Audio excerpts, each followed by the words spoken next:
अब इस सूत्र में कह रहे हैं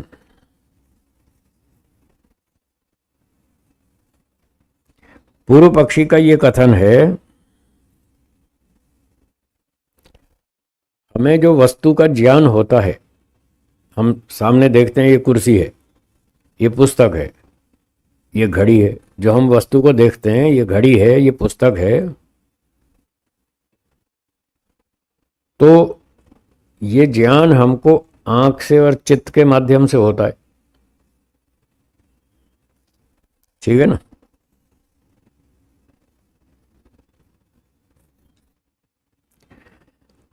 तो ज्ञान हमको चित्त के माध्यम से होता है।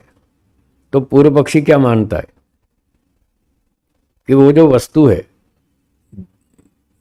कोई कुत्ता है, कोई मनुष्य है, जो भी वस्तु है, वो वस्तु और हमारा चित्त दोनों एक ही है। वस्तु का अस्तित्व अलग नहीं है, चित्त का अस्तित्व अलग नहीं है, दोनों एक ही है। क्यों एक है? उसका तर्क ये है क्योंकि हमें उस कुत्ते का, मनुष्य का, गधे का, पुस्तक का, हर चीज का जो भी ज्ञान होता है वो चित्त के द्वारा होता है। ये उसका तर्क, चित्त के द्वारा होता है, इसलिए चित्त और वस्तु एक है, ऐसा वो कह रहा है। तो ये बात गलत है, ये तो पूर्व पक्षी की बात है। इसका उत्तर सिद्धांती इस प्रकार से दे रहे हैं सूत्र 15 में। बोलिए, वस्तु साम्य चित्त भेदात तयोर विभक्तः पंथाः।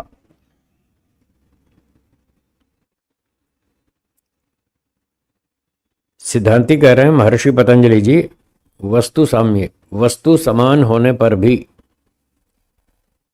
चार व्यक्ति एक वस्तु को देखते हैं। कितने? चार लोग देखेंगे, वस्तु एक ही है। चारों का चित्त अलग अलग स्तर का है, चारों का विचार ज्ञान अलग अलग लेवल का है। तो जिसके चित्त का स्तर जैसा है, जिसका ज्ञान जैसा है, वो अपने ज्ञान से उस वस्तु को देखता है। अब चारों का स्तर अलग है तो चारों को एक ही वस्तु अलग अलग तरह की दिखेगी। एक उदाहरण याद आ गया मुझे। एक जगह पर एक चित्र प्रदर्शनी लगी हुई थी, पिक्चर एग्जीबिशन, फोटो। चित्रकार ने अपनी एग्जीबिशन लगाई जो उसने चित्र बनाए थे। तो एग्जीबिशन में एक फोटो लगी थी जिसमें एक व्यक्ति ऐसे उदास सा बैठा था, इस तरह से ऐसी फोटो थी। कोई व्यक्ति 20 साल का, मान लो 18-20 साल का व्यक्ति ऐसे उदास बैठा था। तो एक वकील साहब आए, अब देखने वाले आए दर्शक। तो वकील साहब ने देखा ये बेचारा उदास बैठा ही हूं, तो उन्होंने क्या सोचा, लगता है कोई मुवक्किल है, मुकदमा हार गया बेचारा, इसलिए दुखी बैठा है। ये मुकदमा हार गया बेचारा, इसलिए दुखी बैठा है। अब उसी चित्र को एक डॉक्टर साहब ने देखा। एक डॉक्टर साहब आए, उन्होंने क्या सोचा, लगता है रोगी है बेचारा, इसलिए दुखी बैठा है। एक विद्यार्थी आया, उसने देखा उस चित्र को, उसने सोचा लगता है परीक्षा में फेल हो गया, इसलिए दुखी बैठा है। तो आप देखेंगे जो जो व्यक्ति आता है उसका जैसा स्तर है वो एक ही फोटो को देखता है और अलग अलग विचार, अलग अलग ढंग से सोचता है। तो वकील सोचता है ये मुकदमा हार गया है, डॉक्टर सोचता है ये रोगी है, विद्यार्थी सोचता है ये फेल हो गया परीक्षा में। तो वस्तु साम्य, एक ही वस्तु होने पर, समान होने पर, सबके लिए एक ही वस्तु है, पर चित्त भेदात, चित्त सबका अलग अलग है। इससे क्या सिद्ध होता है, तयोर विभक्तः पंथा, वस्तु का स्तर का अस्तित्व अलग है और चित्त का अस्तित्व अलग है, दोनों अलग अलग हैं, एक नहीं है। पूर्व पक्षी कह रहा था चित्त और वस्तु एक ही वस्तु, एक ही चीज है, दो अलग अलग नहीं है, जबकि ये कह रहे हैं नहीं नहीं, दोनों अलग है। एक मनुष्य है, आपने उसको देखा, आप खुश हो गए क्योंकि वो आपका मित्र है।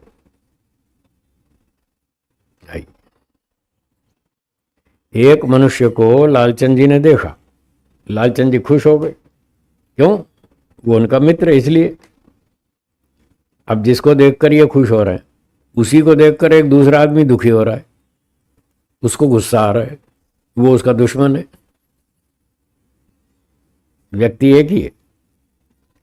एक ही व्यक्ति को एक व्यक्ति देखता है तो उसको प्रसन्नता होती है, वो उसका मित्र है। दूसरा उसका शत्रु है, वो जब उसको देखता है तो उसको गुस्सा आता है, ये दुष्ट आदमी है। और कोई तीसरा आदमी उसको देखता है, वो उसके पीछे पागल हो जाता है, कहता है इस जैसा तो कोई आदमी नहीं है, ये तो बहुत बढ़िया आदमी है। उसका दीवाना हो जाता है। जैसे सेलिब्रिटीज के फैंस होते हैं बहुत सारे, वो उसके पीछे पीछे घूमते रहते हैं, तो वो उसके पीछे पीछे घूमता है, वो उसका दीवाना हो जाता है। और एक चौथा व्यक्ति कोई मेरे जैसा हो, तत्वज्ञानी सन्यासी व्यक्ति, वो कहता है ठीक है, एक आदमी है, बैठा है बैठा है, न राग है, न द्वेष है, न मोह है, कुछ नहीं है, उसको कोई फर्क नहीं पड़ता है। अब देखो, चार व्यक्ति हैं, एक ही आदमी को देखते हैं चारों, और चारों का अनुभव अलग अलग होता है। किसी को मित्रता होती है, राग होता है, किसी को द्वेष होता है, किसी को मोह होता है, और किसी को कुछ नहीं होता, वो वैराग्य में रहता है। कहता ठीक है, सब दुनिया ऐसे चलती रहती है, ये भी एक आदमी है। तो इस प्रकार से सिद्धांति ने यह समझाने का प्रयास किया कि वस्तु एक होने पर भी लोगों का स्तर अलग अलग है, और अलग अलग होने से सबकी अनुभूतियां अलग अलग हैं। इससे सिद्ध होता है कि चित्त अलग है और वो वस्तु अलग है, दोनों का अस्तित्व अलग अलग है। सूत्र में पंथा शब्द है, वैसे पंथा का अर्थ होता है मार्ग, सामान्य शब्दार्थ ही है मार्ग, लेकिन भावार्थ यही है कि दोनों का मार्ग अलग अलग है। चित्त का और वस्तु का मार्ग अलग अलग है। मार्ग का मतलब हुआ अस्तित्व, दोनों की सत्ता अलग अलग है, दोनों एक नहीं है। तो पूर्व पक्षी जो कह रहा था दोनों एक हैं, उसका खंडन किया और सही बात बताई, चित्त अलग है और वो वस्तु अलग है। ठीक है, स्पष्ट हो गया।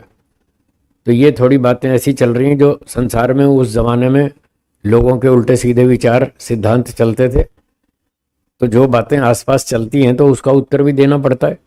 जैसे आप बहुत सारी शंका पूछते ना, जैसी जैसी जिसके मन में शंका है, जो उसके आसपास घटनाएं हो रही हैं उनको देखकर जो शंका पैदा होती है तो वो व्यक्ति पूछता है।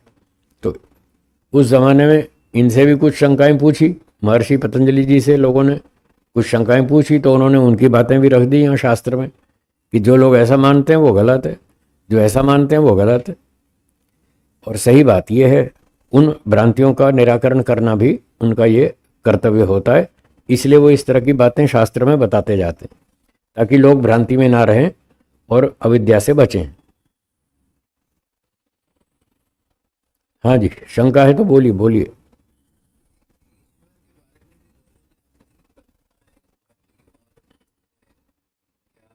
कैसा मान लिया, किसी ने कैसा मान लिया? जी हाँ, ये अभी अविद्या के अंतर्गत है। अविद्या का मतलब है जो वस्तु जैसी हो उसको वैसा नहीं समझना, गलत समझना, उल्टा सीधा समझना, यही तो अविद्या है। ये अविद्या ईश्वर के विषय में भी होती है, जीवात्मा के विषय में भी होती है, और प्रकृति संसार के विषय में भी। तीन पदार्थ हैं, तीनों के विषय में अविद्या रहती है, तीनों के विषय में भ्रांतियां होती हैं। ये प्रकृति के बारे में भ्रांति चल रही है, जो वस्तु है सामने उसके बारे में ये भ्रांति चल रही है उस व्यक्ति की जो वस्तु को और चित्त को एक ही मान रहा है, ये भ्रांति है। चित्त अलग चीज है और वो वस्तु अलग चीज है। चित्त के माध्यम से जिस वस्तु का हमको ज्ञान होता है वो वस्तु अलग है, चित्त अलग है, दोनों अलग अलग चीजें हैं। तो ये संसार और प्रकृति के बारे में भ्रांति है। और ईश्वर के बारे में कितनी भ्रांतियां हैं, 2000 किस्म के संप्रदाय चल रहे इस समय, सबके विचार अपने अलग अलग है। कोई कहता है भगवान 2 हाथ वाला है, कोई कहता है 4 हाथ वाला है, कोई कहता है 8 हाथ वाला है, कोई कहता है अवतार लेता है, कोई कहता है नहीं लेता है, कोई कहता है परम धाम में रहता है, कोई कहता है बैकुंठ में रहता है, कोई कहता है क्षीर सागर में रहता है, कोई कहता है सब जगह रहता है। देखो, अलग अलग विचार हैं लोगों के, आज भी हैं, पहले भी थे, आज भी हैं, आगे भी रहेंगे। ये अविद्या अनादिकाल से चल रही और अनंत काल तक चलेगी, ये खत्म होने वाली नहीं है। इसलिए हम बार बार कहते हैं टेंशन मत करो, ये दुनिया बिगड़ गई, ये सुधरने वाली नहीं है, अपनी बात करो, आपको सुधरना है कि नहीं। दुनिया की टेंशन मत करो, ये ऐसे ही चलेगी, ये नहीं सुधरने वाली। कितना ही समझा लो, लोग नहीं मानते। बातचीत में थोड़ा बहुत सहमत हो भी जाएंगे, फिर भी आचरण में सहमत नहीं होंगे, आचरण वही करेंगे, कहेंगे देखो जी आपकी बात तो ठीक है, आपकी बात तो ठीक है, पर बस जहां ये पर बोला वहीं पटरी से गए। फिर भी चल जाते। पर मैं क्या करूं, मेरी पत्नी नहीं मानती, मुझे ये करना पड़ता है। मेरी मां नहीं मानती, मुझे ये करना पड़ता है। कितने कितने ही लोग जो थोड़ा आर्य समाज में आते हैं, थोड़ा सत्संग में आते हैं, कुछ आर्य सिद्धांतों को समझने लग गए, तो उनको ये पता चल गया कि मृत्यु के बाद केवल अंतिम संस्कार करना चाहिए, फिर अस्थियों को हरिद्वार ले जाना, पानी में बहाना, ऐसे ऐसे करना, ये सब कोई फायदा नहीं है। और मरने के बाद वो गांव भर को भोजन खिलाना और फिर पंडितों को दान दक्षिणा इतनी देना, बैतरणी नदी पार करना, ये सब गलत। उनको समझ में आ गया। फिर भी परिवार में किसी की मृत्यु होने के बाद फिर भी वो सब क्रियाएं करते, पर लग जाता है ना। पर क्या करें, मैं समझता हूं, मैं नहीं चाहता, पर परंतु मेरे घर वाले नहीं मानते, वो सारे उसको दबाव डालते, नहीं हड्डियां वहां पर ले जानी पड़ेंगी, अस्थियां हरिद्वार में ले जानी पड़ेंगी, वहां आपको गंगा में डालनी पड़ेंगी, बस वो प्रेशर होता है, दबाव, बस। तो वह फिर कहाँ लोग सुधर रहे, नहीं सुधरते। तो कहीं अपने कारण से, कहीं दूसरों के दबाव से, कहीं किसी कारण से, कहीं लोभ से, कहीं क्रोध से, कहीं भय से, कहीं अविद्या से, बहुत कारणों से ये लोग सत्य को व्यवहार में स्वीकार नहीं कर पाते, और वही गलत परंपराएं चलती रहती हैं, चलती रहती हैं। तो चलती रहो, आपको अपने बारे में देखना है, अपने बारे में सोचना है कि मुझे ठीक काम करना है, बस।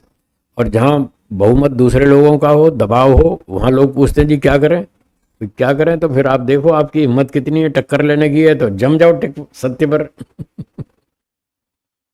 जो वेदों का सत्य है उस पर टिक जाओ। अगर इतनी हिम्मत है, जो 50 लोग आपका विरोध करेंगे उनसे टक्कर लेने की ताकत हो तो टिक जाओ, और नहीं है तो फिर ठीक है, करो सरेंडर। वो जो कहते हैं वो करो, पर अंदर ये समझ लेना ये है गलत, इनके दबाव से कर रहा हूं। जब मैं अकेला हो जाऊंगा, स्वतंत्र हो जाऊंगा, फिर मैं वही करूंगा जो मुझे ठीक लग रहा है, जो शास्त्र कहता है।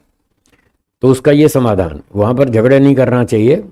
अभी 5-7-10 दिन पहले ही मेरे सामने एक केस आया था, ऐसा एक घटना आई थी। तो उन्होंने कहा जी ये मेरे परिवार वाले ऐसे ऐसे मुझ पर दबाव डाल रहे हैं, मेरे पिताजी की डेथ हो गई है, अब ये ऐसे कर रहे हैं, ऐसी क्रिया करो, वैसी क्रिया करो। तो मैंने उसको यही उत्तर दिया, झगड़ा नहीं करना, परिवार वालों के साथ झगड़ा नहीं करना। अगर आप में हिम्मत है टकराने की तो टकराओ, और नहीं है और आपको लगता है आगे बहुत समस्याएं खड़ी कर देंगे ये गांव वाले,